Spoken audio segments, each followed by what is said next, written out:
What's up, Hobby Maniacs? MBG here with another Forge World unboxing.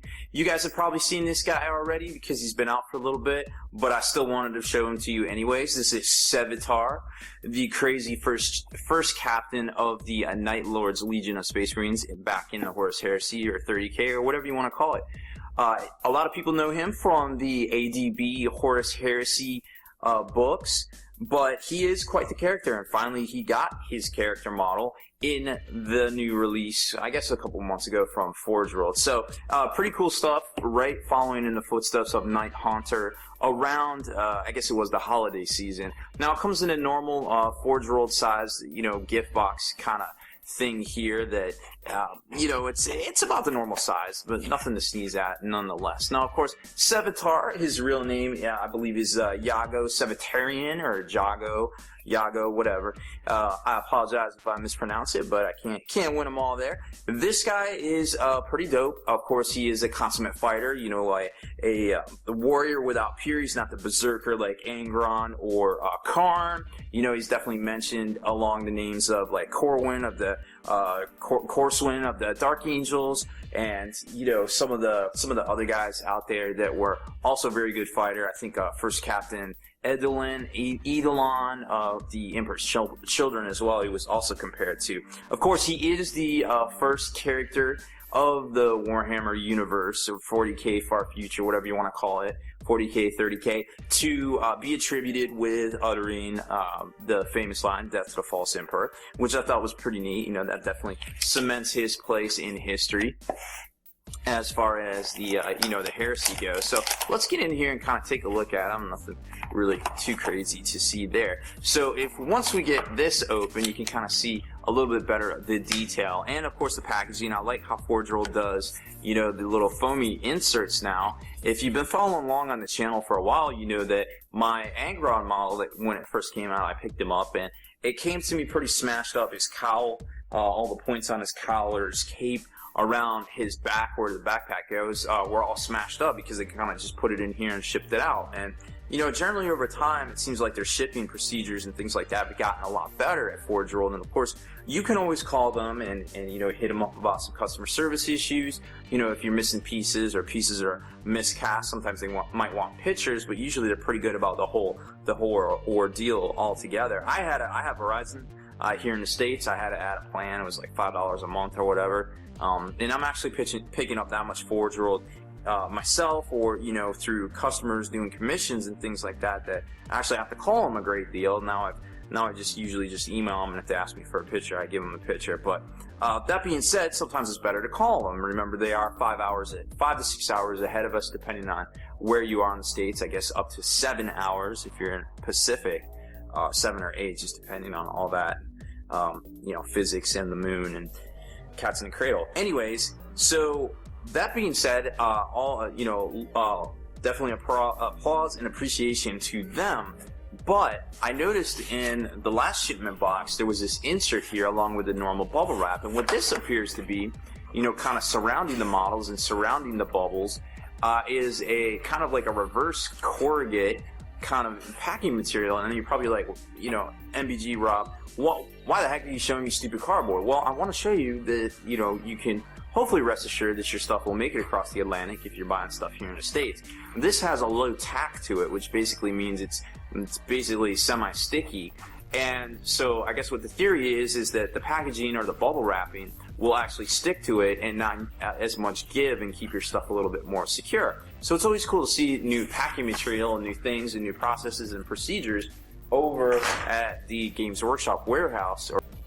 Okay, so that being said, let's take a look at the model itself. So first off, let's take a look at the display base, which is pretty epic. I mean, this is a solid chunk of resin right here. I mean, take a look at all of that. It's rather large, and it's got this unattributed kind of chapterless marine that you can kind of make into whatever. As far as casualty goes, it looks like he might have caught it in the neck right there. It's kind of hard to say at this point, but there it is. And then of course you've got the little insert here that goes probably something like that, but I can't really tell because the sprue is there. And then of course 60 mil base, boom, build your little assembly up, a little diorama, and to top it all off, a nifty 32 millimeter base. Hey, where'd that come from? That was a little bit of a surprise. I think that's the first time that we've seen a character model out of Forge World come with that, which probably means that Alexis Pollux, the Crimson Fist, one of the captains of the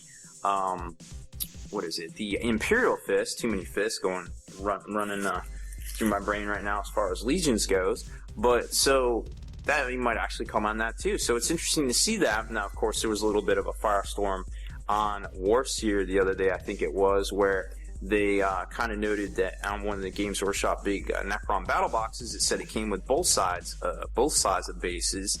That you could base it either with 25 mil or 32 mil. So, I mean, I'm all down for cool stuff and dynamic basing and things like that, but it seems like they might not have made up their mind, or maybe they're just kind of, hey, do whatever, we're kind of keeping our hands off, laissez-faire kind of approach to it there. But actual reasons aside, we all don't know, so it's pure speculation at this point, but it's really cool to see that you actually get both of the options in the battle box there. So here's the actual rest of the model of Sevatar. You've got this really cool torso, and of course he's kind of striding up the stairs here.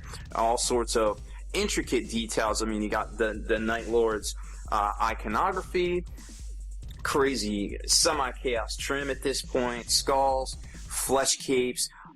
You got this dope backpack right here, which is a little bit better than the normal Heresy era marks of armor, and then it's got that cool skull exhaust port. Then you've got his signature Nostromos, of course, is the planet that the Night Lords are from, so I'm going to go with Nostrom-Man for the possessive, I guess, or plural, or whatever you English majors want to call it. Feel free to correct me if I mispronounce that. But you've got the chain saber, and I believe that is mastercrafted as well. And then you've got all his different parts here. You got his crazy nightmare horned helm here, and then his bare head character model there. Then his arm, which basically kind of it's got two different options here with the knife, or you can use the chain saber, and then you've got the arm that kind of hangs out over there. Back off here, and then some kind of skull detail that hangs off the cape there somewhere as well. So pretty cool looking model, very highly detailed. I mean, this is small, very fiddly bits, so to speak. So it's always cool to see that they are done so well. Kind of give you an idea of the back there. So very, very, very good detail here. I can't more than recommend this guy as super dope when it comes to the fluff. It's always cool to see really, really, really cool guys out there. Now look at this piece that kind of sticking off here. It made it all the way across the ocean because of that foam protection. So like I said, Forge World is getting better. Got to cut them some slack. If you have any problems with them, just hit them up. As far as rules go, this guy is pretty much just made for Horus Heresy. I think he's around 175 points, give or take. He does have that latent psyker ability where he can actually get and cast precognition, so he's technically a psyker in the 30k universe, which is kind of rare. You don't see that very often. And I think if you take him, something about the Night Lords under your command, if they outflank, they get the acute senses special rolls. They get to reroll their outflank, which is really neat because it goes from 33% to coming on to where you want to basically 66 plus percentile there. So like I said, our Horus Heresy games are really fun, and you can always choose him to lead your army if you don't want to take the Night Haunter himself. And there's been so much written about him. He's just a cool dude. Definitely recommend this model. It's very well done. The detail is incredible, of course. Forge World always does a very fine job. And I mean, this kind of gives you an idea a little bit better of the possibilities. There he is with his head, his bare head, and there he is with his normal helmed head as well. So, and of course you got the two different arm options where he's out, with the dagger there, or where it's out straight right there. Oh, something else I wanted to mention too was that it's kind of interesting how that the arm right here is actually, that isn't far enough to attach to a weapon. So what happens is this cape, this is actually part of his arm right here, which locks into the chain saber. So it kind of forms this system which also locks in to right there. So it kind of flips up, connects to here, and then this connects to there. So, you know, it's kind of unique how they did that. I guess they probably did it in the computer. I couldn't see an actual human kind of cutting that up and slicing it three-dimensionally. But that's just the way it worked out, and that's what we got. So very cool stuff, you know. Definitely, if you're a fan of the Night Lords, pick this guy up for sure. So that is about it for this one, guys. I hope you enjoyed my latest Forge World unboxing. Make sure you stay in the trenches. Subscribe to this YouTube channel. Check out the blog, SpikeyBitsBlog.com.